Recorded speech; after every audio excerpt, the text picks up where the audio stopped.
Hello student, कैसे हो आप सब। आई होप आप बहुत अच्छे होंगे। तो आज हम करने वाले हैं वाच्य के प्रकार। वाच्य क्या था, वाच्य कितने प्रकार का थे, इस बारे में बात हम पिछली वीडियो में कर चुके। तो आज का जो अपना टॉपिक है फिलहाल वो है अपना वाच्य के प्रकार। वाच्य कितने प्रकार के, वाच्य 3 प्रकार के। कौन कौन से? कृतवाच्य, कर्मवाच्य और भाववाच्य। चलते हैं कृतवाच्य की तरफ, किस तरीके से कृतवाच्य की डेफिनेशन और कैसे काम करता है। ठीक है, तो चलते हैं।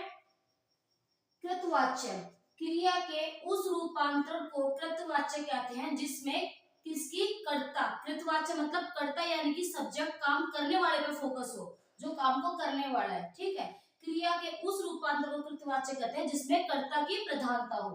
ठीक है, क्रिया के उस रूपांतरण को कृतवाच्य, इसमें जिस वाक्य में कर्ता की प्रधानता हो। कृतवाच्य किसको कहते हैं? जिस वाक्य में जो काम को करने वाला है यानी कि जो सब्जेक्ट है उस पर फोकस हो, वो क्या होगा? कृतवाच्य। देखते हैं कैसे, आइए एग्जांपल लेके चलते हैं। सोहन रोटी खाता है, सोहन रोटी खाता है, ये क्या है? कृतवाच्य। परी पुस्तक पढ़ती है, ये क्या है? कृतवाच्य। ठीक है, ये क्या है? कृतवाच्य। रोहन खेलता है, वो क्या है? कृतवाच्य। जहां पर कर्ता की प्रधानता रहे, कर्ता पे फोकस रहे सारा, वो होगा कृतवाच्य। ठीक है, अब क्या है नेक्स्ट? कर्मवाच्य। क्रिया के उस रूपांतर को कर्मवाच्य कहते हैं जिसमें कर्म की प्रधानता हो। कर्ता की प्रधानता हो कृतवाच्य, कर्म की प्रधानता हो कर्मवाच्य। ठीक है, जहां पर कर्ता पर फोकस है वो क्या है बेटा जी? कर्तवाच्य यानी कि कृतवाच्य। जहां पर कर्ता की प्रधानता, कर्ता पे फोकस है तो कृतवाच्य, कर्म पे फोकस है तो कर्मवाच्य। कैसे वो देखते हैं। इसमें एक बात और याद रखनी है, जहां पर वाक्यों में से और द्वारा कर्ता के साथ मिल जाए वहां पर कर्मवाच्य लगा देना। ठीक है, जैसे मैंने लिखा रोहन से पुस्तक पढ़ी जाती है। ठीक है, रोहन से पुस्तक पढ़ी जाती है, या कवियों द्वारा कविताएं लिखी जाती हैं। तो जहां पर से और द्वारा लगा आ जाए वाक्य में, से और द्वारा, वो क्या होगा? आपका कर्मवाच्य। क्रिया के उस रूपांतर को कर्मवाच्य कहते हैं जिसमें कर्म की, जिसमें कर्ता की प्रधानता हो तो कृतवाच्य, कर्म की प्रधानता हो तो कर्मवाच्य। इसकी ट्रिक क्या रहेगी? जहां पर से सब्जेक्ट के साथ यानी कि कर्ता के साथ से या द्वारा का प्रयोग मिले, ठीक है, तो सीधे लगा देना कर्मवाच्य।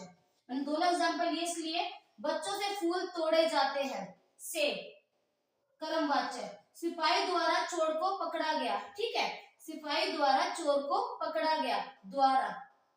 कवियों द्वारा कविताएं लिखी गई, द्वारा। जहां पर से सब्जेक्ट के साथ, कर्ता के साथ से या द्वारा का प्रयोग हो वो कर्मवाच्य होगा। ठीक है, हुआ क्लियर? लास्ट बचता अपना भाववाच्य, तो चलते अपने भाववाच्य की तरफ।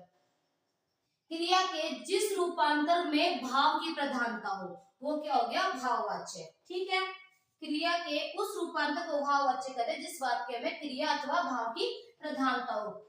सब्जेक्ट की यानी कि कर्ता की प्रधानता हो तो कृतवाच्य, कर्म की प्रधानता हो तो कर्मवाच्य, और भाव की प्रधानता हो तो भाववाच्य। अब इसमें क्या याद रखना है? इसमें कुछ नहीं याद रखना, सीधे याद रखनी है आपको एक ट्रिक, नहीं। जिन वाक्यों में नहीं लगा आ जाए वो क्या होंगे? भाववाच्य। ठीक है, मुझसे खाया नहीं जाता, ठीक है, ये क्या है? भाववाच्य। मोहित पढ़ नहीं सकता, ये क्या है? भाववाच्य।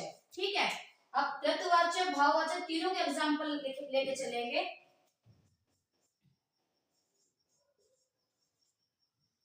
अपनी क्लास के बच्चे का नाम लिखते हैं किसी का। ठीक है,